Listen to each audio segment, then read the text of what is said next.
بابا السلام عليكم ورحمة الله تعالى وبركاته. أنا حبيت نعمل فيديو تو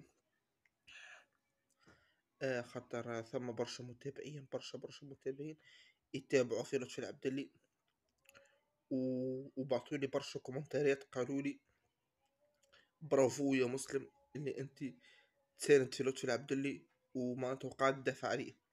أنا لطفي العبدلي ممثل قدير، لطفي العبدلي ممثل معناتها عملاق، أعماله تحكي عليه، مسلسلاته تحكي عليه. معناتها كل عمل يعمله لطفي العبدلي يخلي فيه بصمته، اسكو سوا شورب، اسكو سوا شوف لي حل، اسكو سوا معناتها قدم برشا برامج. ولطفي العبدلي أكل بهيم المغط اللي قال لطفي العبدلي كي مثل دور ميدو معناتها أرى عنده كل معناتها أرى هو هكاك في الحقيقة. يا بهيم يا مغط، عود فرق ما بين معناتها التمثيل والواقع يرحم والديك. هذاك راهو المخرج صلاح الدين الصيد والكاتب حاتم بالحاج، هما اللي قالوا له مثل هكاكا، هو ما عنده حتى دخل. دونك انت ما عادش تجيب كلام من راسك،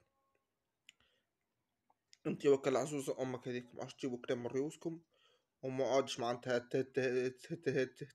تهجموا على لطفي العبد اللي به. هذه دو. انا نحب نقول للمتابعين لطفي العبدلي واحباء لطفي العبدلي، راهو لطفي العبدلي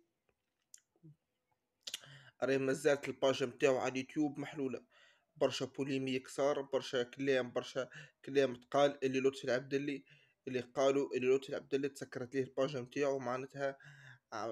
تسكرت ليه الباج نتاعو اليوتيوب؟ لا، لطفي العبدلي ما سكرتش ليه الباج على اليوتيوب، لطفي العبدلي مازال قايم على اليوتيوب، لطفي العبدلي مازال يهبط في فيديوهات على اليوتيوب.